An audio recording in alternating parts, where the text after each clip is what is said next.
జూబ్లీహిల్స్ ఉప ఎన్నికకు సంబంధించి బీజేపీ తన పార్టీ అభ్యర్థిని ప్రకటించింది. లంకల దీపక్ రెడ్డి గతంలో ఎవరైతే 2023 అసెంబ్లీ ఎన్నికల్లో పోటీ చేసి 3వ స్థానంలో నిలిచినటువంటి లంకల దీపక్ రెడ్డినే ఈసారి కూడా ఈ ఉప ఎన్నిక సందర్భంగా కూడా అభ్యర్థిగా ప్రకటించడం జరిగింది. కొద్దిసేపటి క్రితమే భారతీయ జనతా పార్టీ కేంద్ర అధిష్టానం దాదాపు 4 రాష్ట్రాల్లో ఉప ఎన్నికలు జరుగుతున్నటువంటి 4 రాష్ట్రాల్లో అభ్యర్థులను ప్రకటించింది. జమ్మూ కాశ్మీర్లో 2, జార్ఖండ్లో 1, ఒడిశాలో 1, అట్లాగే తెలంగాణలో దీపక్ రెడ్డి పేరును ప్రస్తావిస్తూ కొద్దిసేపటి క్రితమే ప్రకటన రిలీజ్ చేయడం జరిగింది. అయితే లంకల దీపక్ రెడ్డి విషయానికి వస్తే గతంలో ఆయనే జూబ్లీహిల్స్ 2023 జూబ్లీహిల్స్ ఎన్నికల్లో అసెంబ్లీ ఎన్నికల్లో పోటీ చేసి గట్టి పోటీ ఇచ్చారు.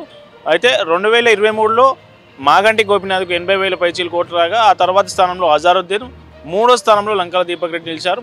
అసెంబ్లీ ఎన్నికల తర్వాత పార్లమెంట్ ఎన్నికలు జరిగాయి. పార్లమెంట్ ఎన్నికలకు అసెంబ్లీ ఎన్నికలకు దాదాపు డబుల్ బీజేపీ ఓట్ బ్యాంక్ అక్కడ డబుల్ అయిన పరిస్థితి మనకు కనిపిస్తూ ఉన్నది. దాదాపు అసెంబ్లీ ఎన్నికల్లో 26,000 ఓట్ల వరకు లంకల దీపక్ రెడ్డి కైవసం చేసుకోగా అది పార్లమెంట్ ఎన్నికల్లోకి వచ్చేసరికి దాదాపు 60,000 నుంచి 70,000 ఓట్ల వరకు ఓట్ గ్రాసింగ్ అయితే పెరిగింది.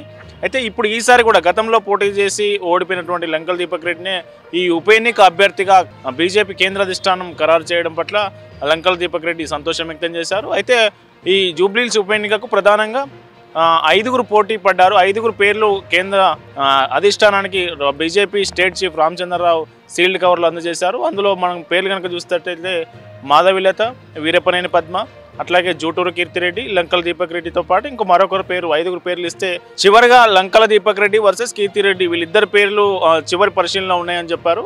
చివరిగా గతంలో పోటీ చేసి ఓడిపోయినటువంటి లంకల దీపక్ రెడ్డికే ఈసారి కూడా జూబ్లీహిల్స్ ఉప ఎన్నిక టికెట్ ఖరారు చేయడం జరిగింది.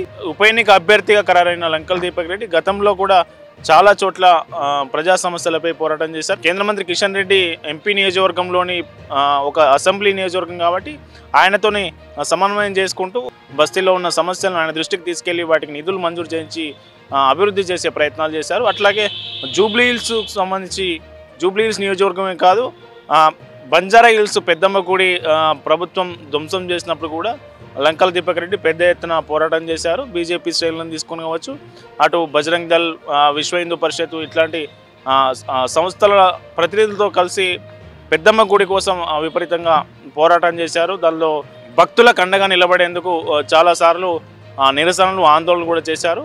అయితే ప్రజా సమస్యలపై ఇటు జూబ్లీహిల్స్ నియోజకవర్గంలో ప్రతి బస్తీలో ఉన్నటువంటి సమస్యలు ఏంటి, ఆ సమస్యల పట్ల ఎట్లా స్పందించాలి, ఆ సమస్యల పరిష్కార మార్గాలు ఏంటి, ఇట్లాంటి అన్ని అంశాలు లంకల దీపక్ రెడ్డి ప్రత్యక్షంగా చాలాసార్లు తిరిగారు. వాళ్ళ సమస్యల పట్ల పోరాటం చేశారు కాబట్టి ఆయనకు అవగాహన ఉందనే ఉద్దేశంతో అధిష్టానం ఆయన పేరు ఖరారు చేసినట్టుగా తెలుస్తూ ఉంది. మరి బీజేపీ ఈసారి 2 ప్రధాన అధికార కాంగ్రెస్ పార్టీని, ప్రతిపక్ష బీఆర్ఎస్ పార్టీని ఎట్లా ఎదుర్కోబోతా ఉంది, ప్రజాక్షేత్రంలో ఎన్నికల సమరంలో ఎట్లా ముందుకెళ్ళబోతుంది అనేది వేచి చూడాలి. భారతీయ జనతా పార్టీ అక్కడనే కాదు ఎక్కడ ఇలాంటి విషయాలు జరిగినా ముందొచ్చేది భారతీయ జనతా పార్టీ.